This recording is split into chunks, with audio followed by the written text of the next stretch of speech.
आषाढ़ सारी श्रावण को आसवाक बसिलाणी हेले मौसुमी वर्षार देखा नाई।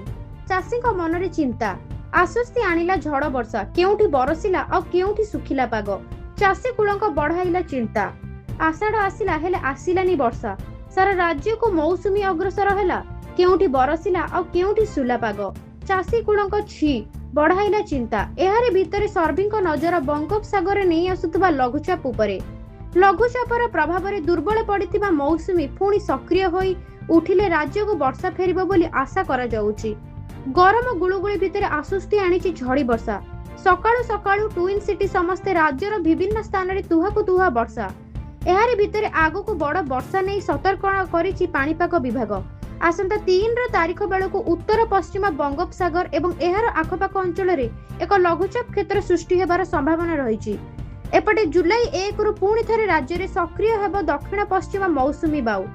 मौसुमी सक्रियता और लघुचाप प्रभाव में आगामी 7 दिन पर्यंत राज्य में प्रबल वर्षा संभावना रही। सेपटे चलित मौसुमी ऋतु में जून 1 रु वर्तमान पर्यंत स्वाभाविक ठारू 46% नियंटिया वर्षा होईछि। जुलाई रे जदि भल वर्षा हुए तेबे नियंटिया वर्षा भरण हेबार आशा रही। जो जमी रे धान रोइबा कथा एबे से जमी रे क्रिकेट खेलुचंदी पिला आउ चाष बिल कड़े विकल निज खेत को चाहि रही चाषी। कोरापुट जिला जयपुर ब्लॉक गड़पदर अंचल। तेबे खाली ए स्थान नुह जिलार विभिन्न स्थान रे चाषी समान स्थिति। अनुगुल जिलार भी आसीछि समान दृश्य। आखि मुठी अनुगुल को 1 मास बीती सारिलानी हेले आज जाए बिल रे बिहन पड़िलानी। जमी हल होई पारिनी। धान तली पकेइबा को लगन वर्षा को अनै बसिछि चाषी। अनेक जमी एबे पड़िया होई पड़ी रहिछि।